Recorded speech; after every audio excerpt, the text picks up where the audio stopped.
Assalamualaikum warahmatullahi wabarakatuh. Perkenalkan, nama saya Ahmad Saifuddin Zuhri. Saya mahasiswa TKI 1 PPG UM 2020 Angkatan 1. Assalamualaikum warahmatullahi wabarakatuh. Waalaikumsalam. Waalaikumsalam warahmatullahi wabarakatuh. Selamat pagi. Pagi. Pak. Pagi. Bagaimana kabarnya hari ini? Alhamdulillah. Baik Pak. Baik Pak. Alhamdulillah baik. Alhamdulillah baik ya. Jangan lupa tetap jaga kesehatan, karena kesehatan itu modal utama untuk menjalankan aktivitas dalam kehidupan sehari-hari, termasuk belajar ya. Jadi kalau raga kita sehat, belajar pun jadi nyaman.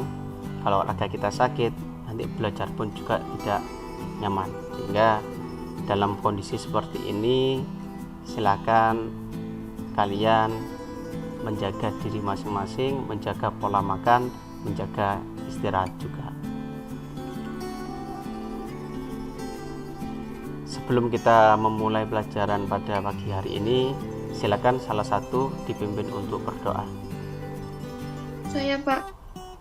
Ya, silakan. Sebelum kita memulai pelajaran hari ini, marilah kita membaca doa sesuai kepercayaan masing-masing. Berdoa mulai.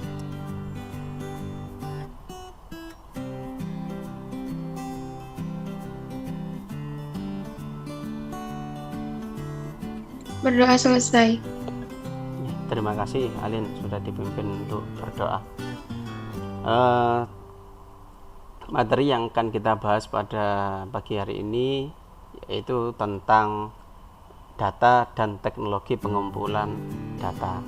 Mengapa kita belajar tentang data? Ya, saya mengutip salah satu yang disampaikan oleh Jack Ma, seorang pengusaha dari Cina. Beliau mengatakan bahwa beliau berhasil karena beliau menguasai IT. Tapi kedepannya nanti yang bisa sukses, nanti bukan orang yang menguasai IT lagi, tapi orang yang menguasai data. Jadi siapa yang mampu memegang data, dia nanti yang bisa memegang kendali di dunia usaha. Ya, oleh karena itu data sangat penting untuk kita pelajari. Sebelum kita masuk ke materi, saya absen terlebih dahulu, mulai dari atas ya. Aditya Prasetyo. Nggak ada, Pak.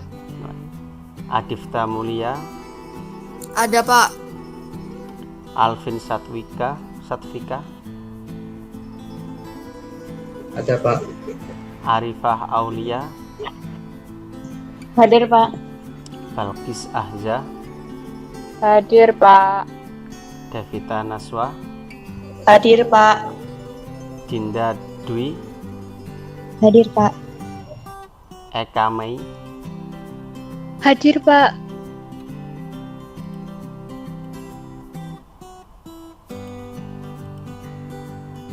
PowerPoint saya sudah muncul? Sudah. Sudah, oke. Jadi yang kita pelajari adalah tentang data dan teknologi pengumpulan data. Ya, ini pendahuluan. Nanti ini media pembelajaran ini sudah saya upload di Edmodo. Silakan nanti dicek di Edmodo-nya masing-masing. Ada di folder analisis data. Sudah saya kirimkan 3 file, yaitu media pembelajaran PowerPoint ini, kemudian ada LKPD-nya, dan ada bahan ajar atau modulnya. Kemudian kompetensi dasar yang akan kita pelajari, yang pertama KD yang kita pelajari adalah KD 3.4, yaitu memahami bahwa data dapat dikoleksi secara kontinu dan otomatis melalui berbagai perangkat. Indikatornya adalah menjelaskan teknologi yang digunakan untuk mengumpulkan data. Kemudian KD 4-nya adalah KD 4.4, yaitu memahami bahwa data dapat dikoleksi secara kontinu dan otomatis melalui berbagai perangkat. Untuk indikatornya adalah menentukan teknologi yang digunakan untuk mengumpulkan data. Ini KD dan indikator yang kita pelajari pada pagi hari ini. Kemudian tujuan pembelajaran yang akan kita pelajari pada pagi hari ini adalah setelah membaca teks PowerPoint ini, peserta didik mampu menjelaskan teknologi yang digunakan untuk mengumpulkan data dengan benar. Tujuan pembelajaran yang kedua yaitu setelah membaca teks PowerPoint, peserta didik mampu menentukan teknologi yang digunakan untuk mengumpulkan data dengan benar. Jadi ini tujuan pembelajaran yang akan kita capai setelah kita melakukan pembelajaran pada pagi hari ini. Kemudian materi pokoknya adalah yang pertama pengertian data, yang kedua peranan data, yang ketiga teknologi yang digunakan untuk pengumpulan data. Ini materi yang kita pelajari pada pagi hari ini. Sebelum kita masuk ke dalam materi, perhatikan gambar di bawah ini. Ini ada gambar fingerprint. Berbicara tentang data, apa peran alat tersebut? Jadi peran alat fingerprint ini di dalam data apa? Kira-kira ada yang tahu? Ada yang bisa jawab?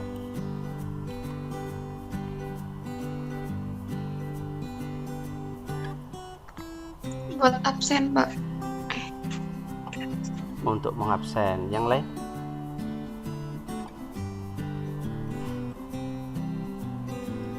Kem sabilillah.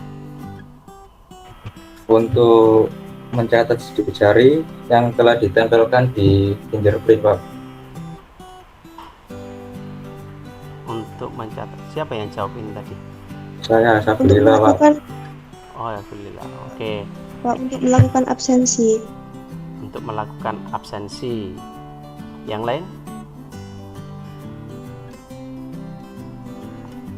Sebagai penunjang presensi kehadiran. Sebagai penunjang presensi kehadiran. Oke, benar ya.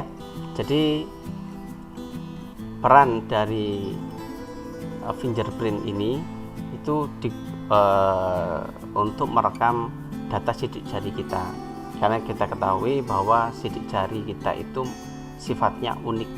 Jadi tidak sama dengan sidik jari orang lain. Sehingga ini bisa digunakan untuk menjadi acuan data kita ya.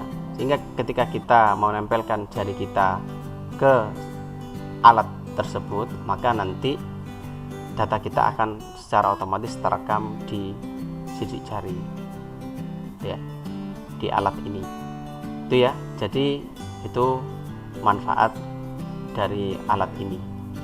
Oke, kita lanjut ke materi. Pengertian data. Data adalah fakta dari sesuatu. Data diperoleh dari hasil pencatatan, pengamatan, atau pengukuran suatu kejadian. Jadi yang namanya data itu adalah sebuah fakta. Contoh, saya lahir di Mojokerto, maka itu adalah sebuah fakta. Fakta tersebut ketika saya membuat akun email, kemudian saya cantumkan di sana bahwa tempat lahir saya adalah Mojokerto, maka fakta yang ada ya bahwa saya lahir di Mojokerto itu akan menjadi sebuah data ya. Begitu juga saya lahir bulan Februari 1989, kelahiran saya juga menjadi sebuah data. Jadi data itu diperoleh dari hasil pencatatan, pengamatan, atau pengukuran suatu kejadian. Data dapat berupa karakter, teks, kata, angka, gambar, suara, atau video. Jadi data bisa berupa ini ada yang berupa karakter. Kalau kalian mengirimkan chat di WA, maka chat kita itu menjadi sebuah data ya. Atau ada yang gambar selfie ambil foto, kemudian gambar dikirimkan. Gambar yang kita kirimkan, foto yang kita kirimkan merupakan sebuah data. Teknologi informasi yang memproduksi data. Jadi ada beberapa teknologi informasi yang memproduksi data. Di sini yang saya cantumkan ada 6. Yang pertama adalah internet, ya. Internet ini merupakan salah satu teknologi informasi yang memproduksi data sangat banyak sekali. Kita lihat ada berapa banyak data yang ada di internet, itu tidak bisa kita hitung lagi. Kemudian media sosial. Media sosial merupakan teknologi informasi yang juga memproduksi data. Contoh misalkan kalian punya Instagram, kemudian kalian mengupload foto kalian di Instagram, maka foto kalian di Instagram itu akan disimpan di suatu tempat, dan di sana nanti foto kalian nanti bisa diakses oleh orang-orang yang ingin melihatnya. Kemudian selanjutnya komunikasi. Komunikasi ini juga memproduksi data. Telepon, video call, ini juga memproduksi data. Mungkin kita mengira bahwa ketika kita telepon, kita video call, data kita itu hilang begitu saja. Sebenarnya tidak. Jadi apa yang kita sampaikan, apa yang kita kirim, itu pasti nanti akan terekam semua. Akan tetapi tidak mungkin itu semua disebar luaskan tanpa seizin orang yang bersangkutan, gitu ya. Sebenarnya ada, kita melakukan Google Meet seperti ini, setelah ini selesai itu sebenarnya ada, bisa diambil data dari perbincangan kita. Kemudian selanjutnya adalah sistem informasi organisasi seperti SMA 2. SMA 2 punya website. Nah, website itu masuk ke sistem informasi organisasi. Jadi di websitenya SMA 2 memberikan beberapa informasi yang bisa kalian lihat. Nah, itu merupakan salah satu sumber produksi data. Dan banyak sekali organisasi-organisasi sekarang yang membuat sebuah sistem informasi, atau gampangannya kalau kalian mengenal sistem informasi itu adalah website. Jadi websitenya SMA 2, SMA 1 juga punya website, SMA 3 juga punya website, dan yang lain-lain. Kemudian ada selanjutnya adalah Internet of Things. Internet of Things ini adalah alat-alat otomatis. Contoh lampu otomatis. Jadi saya punya lampu di rumah, saya ingin mematikan lampu yang ada di rumah menggunakan handphone yang saya bawa. Nah, lampu di rumah saya itu punya ID. Nah, ID itu merupakan sebuah datanya. Semakin banyak lampu otomatis, itu semakin banyak data. Itu baru lampu, belum alat-alat yang lain. Sama seperti kalau misalkan kalian beli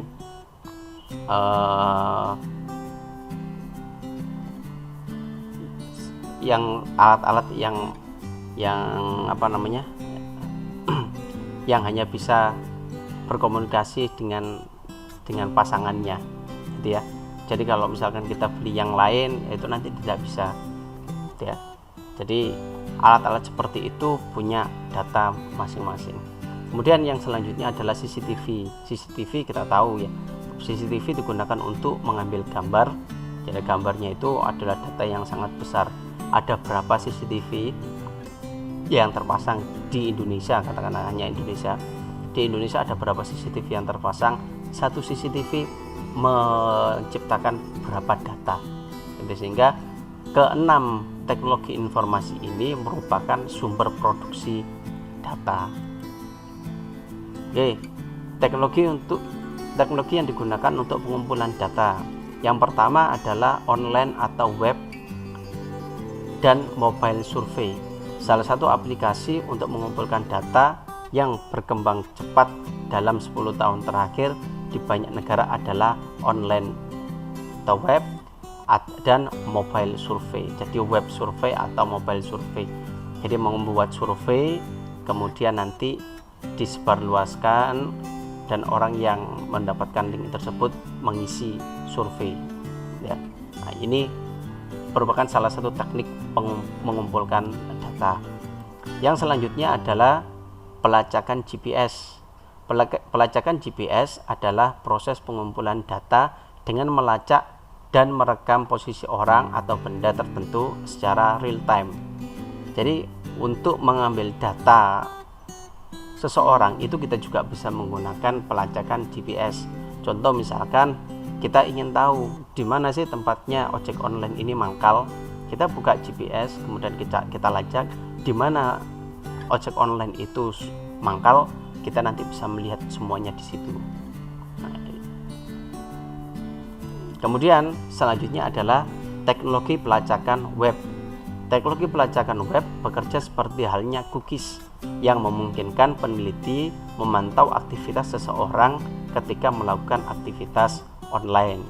Jadi ketika saya membuka Google di SMA 2, berarti saya sedang membuka Google di daerah Sidoarjo. Di sini saya mencari misalkan sepatu terbaru 2020. Ya. Kemudian nanti orang lain juga melakukan hal yang sama di tempat yang lain, tapi tetap di Sidoarjo, mencari sepatu terbaru 2020. Sehingga nanti di situ apa yang saya cari dipantau oleh peneliti, yang dicari orang lain juga dipantau, sehingga ketika semuanya sudah data itu semuanya sudah masuk, oh ternyata yang mencari dengan kata kunci sepatu terbaru 2020 ada berapa ribu orang, yang mencari sepatu ori terbaru itu juga berapa ribu orang. Dari situ nanti peneliti bisa mengambil kesimpulan bahwa yang paling banyak dicari di daerah Sidoarjo adalah sepatu dengan kata kunci ini. Kemudian ada teknologi IoT yang kita bahas singgung di awal tadi. Teknologi IoT memungkinkan berbagai perangkat terhubung dengan jaringan sehingga dapat dimonitor dan dikendalikan dari jarak jauh. Seperti yang tadi saya sampaikan, kalau saya ingin mematikan lampu di rumah dengan menggunakan handphone yang saya punya maka saya cukup mengambil data dari lampu tersebut, apakah lampu tersebut kondisinya on atau off. Ketika kondisinya on, nanti saya bisa mematikan. Kemudian ada teknologi crawler. Data interaksi di media sosial dapat direkam dengan menggunakan teknologi crawler. Teknologi tersebut akan merekam interaksi pengguna terhadap topik-topik tertentu. Jadi di media, kalau kita berbicara misalkan Instagram,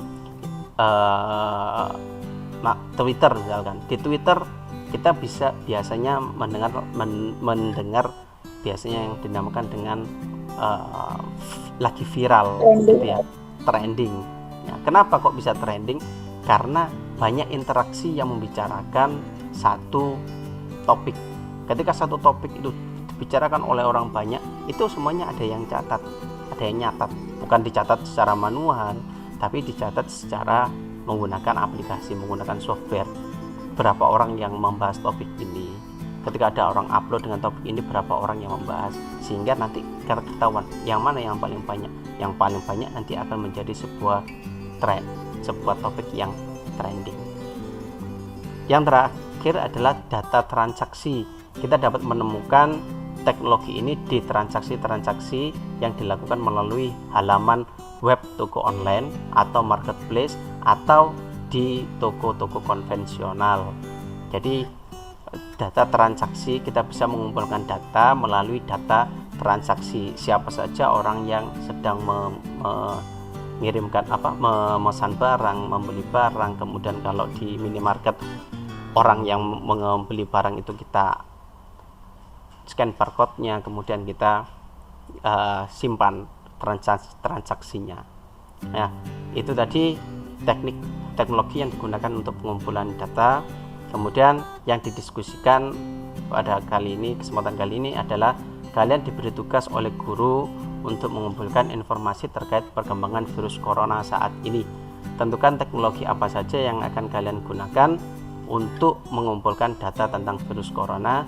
Jelaskan mengapa kalian memilih teknologi tersebut.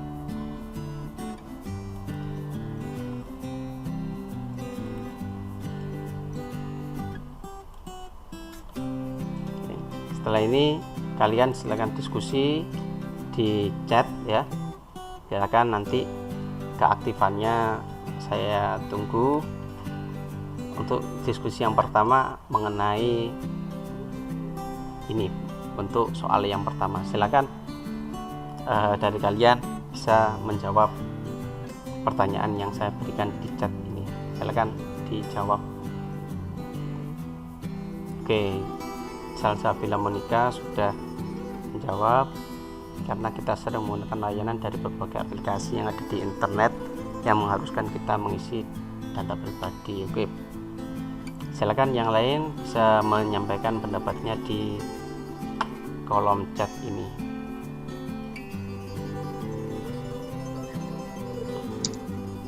Ada kesulitan Salsabila? Viro?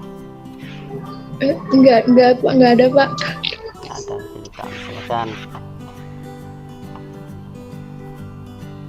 Irsalina, Iya ada Pak, kesulitan untuk enggak ada. menyampaikan diskusi?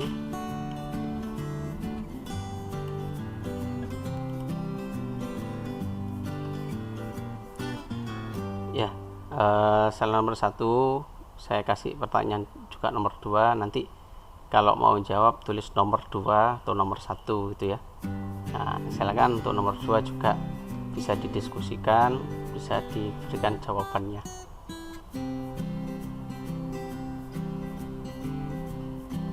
Muhammad Sabilillah, ada kesulitan untuk diskusinya? Kenapa Pak? Ada kesulitan untuk diskusinya? Alhamdulillah enggak Pak.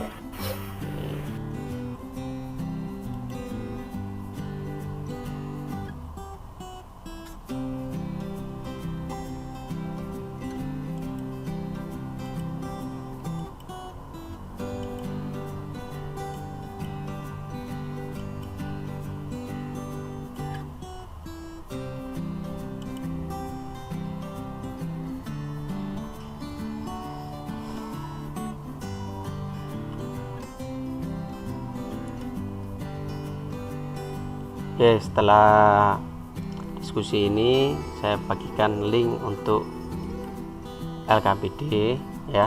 Silakan link untuk LKPD dibuka, kemudian dikerjakan, diisi ya. Untuk LKPD-nya silakan diisi ya. Iya.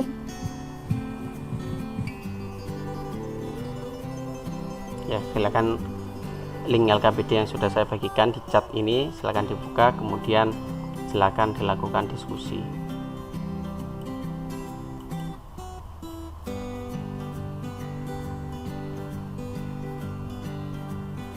Ya, silakan diisi ya LKPD-nya ya. Silakan diisi. Saya kasih waktu 10 menit untuk mengisi link LKPD.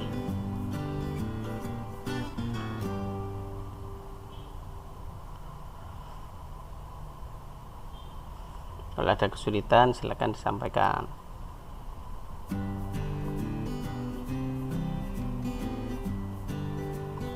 Siti Nur Fadila, ada kesulitan untuk mengisi LKPD-nya? Tidak, Pak.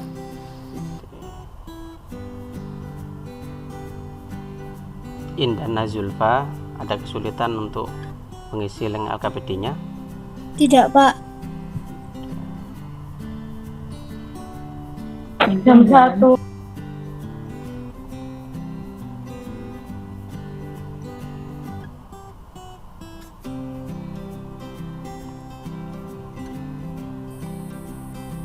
Raffi Rizky, ada kesulitan untuk mengisi link LKPD-nya? Tidak ada, Pak.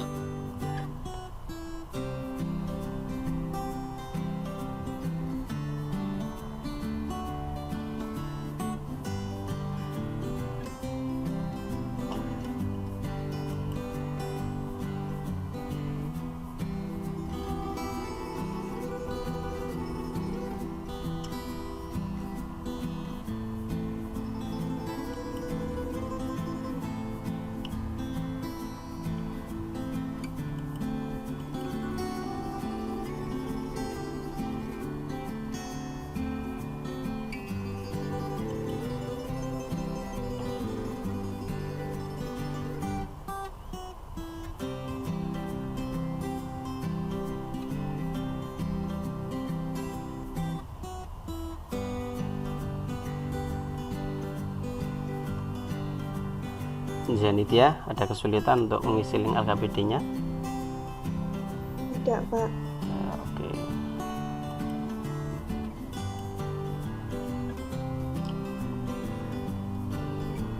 Oke, silakan perwakilan bisa mempresentasikan hasil pengisian LKPD. Silakan, siapa yang mau mempresentasikan hasil pengisian LKPD-nya? Perkenalkan, nama saya Putu Alvin. Saya akan mempresentasikan hasil LKPD-nya. Jadi yang pertama itu kita adalah satu aspek yang memproduksi data, terutama data yang tersebar di dunia maya. Mengapa demikian? Jelaskan di mana saja kita memproduksi data tersebut. Karena kita pengguna internet sering mengirim sebuah informasi yang menjadi data berupa gambar, teks, audio, atau semacamnya di sosial media. Beberapa data mungkin tidak bisa dilihat oleh orang lain atau tidak, tergantung pengguna pembuat datanya. Jelaskan di mana saja membuat produksi data tersebut. Itu bisa di Instagram, Facebook, atau bisa di email ya. Dan yang kedua, pertanyaannya, kalian diberi tugas oleh guru untuk mengumpulkan informasi terkait perkembangan virus corona saat ini. Tentukan teknologi apa saja yang akan kalian gunakan untuk mengumpulkan data tentang virus corona. Jelaskan mengapa kalian memilih teknologi tersebut. Menentukan teknologi apa saja yang digunakan, itu menggunakan situs-situs yang contohnya di Kompasiana, DEN, atau Vis Indonesia. Alasannya itu karena data dari sana bisa diyakinkan benar, mungkin bisa dikatakan valid data-data tersebut untuk mengumpulkan data-data tentang virus corona. Sekian. Oke, terima kasih Alvin, jawabannya sangat bagus sekali ya. Untuk selanjutnya, ada yang mau mempresentasikan lagi? Saya, Pak. Saya. Oke, silakan diperkenalkan. Perkenalkan, nama saya Indana Zilvanova. Saya akan mempresentasikan tentang LKPD. Contoh soal nomor 1. Kita adalah satu aspek yang memproduksi data, terutama data yang tersebar di dunia maya. Mengapa demikian? Jawabannya yaitu karena kita sering mengupload data berupa gambar maupun video ke sosial media. Contohnya Instagram atau Facebook atau lain-lainnya. Jelaskan di mana saja kita memproduksi data tersebut. Biasanya di aplikasi-aplikasi tersebut data kita tersimpan dan dapat diakses oleh orang lain. Contoh soal kedua yaitu, kalian diberi tugas oleh guru untuk mengumpulkan informasi terkait perkembangan virus corona saat ini. Tentukan teknologi apa saja yang akan kalian gunakan untuk mengumpulkan data tentang virus corona. Jelaskan mengapa kalian memilih teknologi tersebut. Jawabannya yaitu, mengumpulkan data melalui situs-situs yang menyediakan informasi tentang virus corona. Contohnya di situs CNN atau Kompas atau lain-lainnya. Jelaskan mengapa kalian memilih teknologi tersebut. Karena kami memilih mengumpulkan data melalui situs karena data yang diberikan sangat valid. Sekian, terima kasih. Oke, terima kasih Indana atas presentasinya. Jadi jawaban dari Indana sama Alvin tadi saling melengkapi satu sama yang lain. Oke, setelah ini silakan kalian mengisi evaluasi yang saya berikan ya.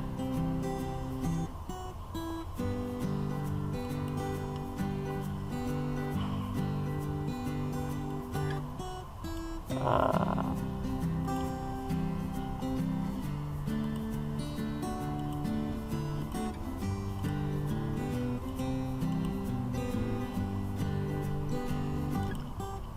silakan evaluasi ini diisi, silakan kalian isi dan buka kemudian dikerjakan. Waktunya saya kasih waktu untuk mengisi evaluasi 15 menit mulai dari sekarang. Silakan dibuka kemudian diisi.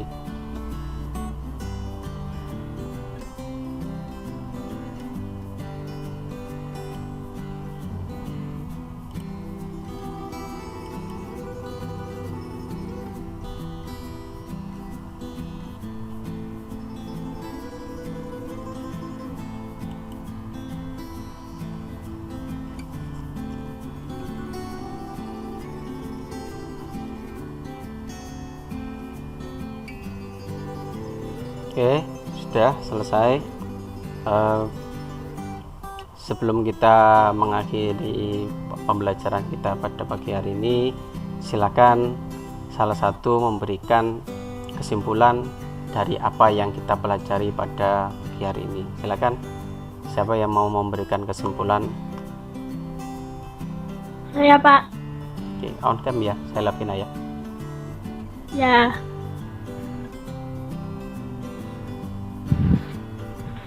Kesimpulannya adalah data diproduksi oleh beberapa kalangan dengan sangat cepat.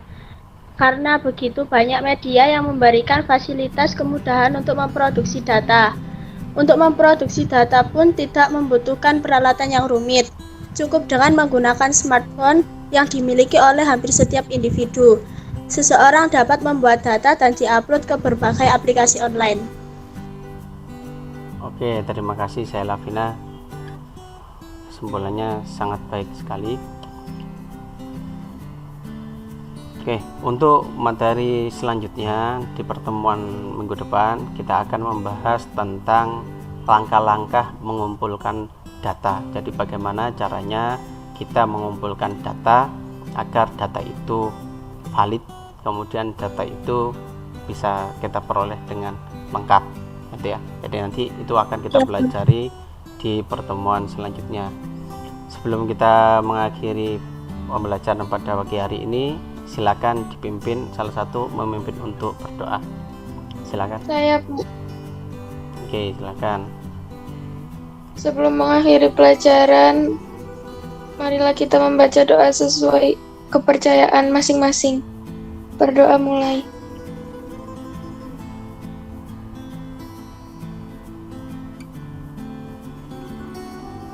Berdoa selesai. Terima kasih sudah dipimpin berdoa. Terima kasih untuk semuanya. Pembelajaran kita pada pagi hari ini saya kira cukup. Kita lanjutkan di pertemuan selanjutnya. Untuk kali ini saya akhiri. Assalamualaikum warahmatullahi wabarakatuh. Waalaikumsalam. Terima kasih, Pak. Terima kasih ya.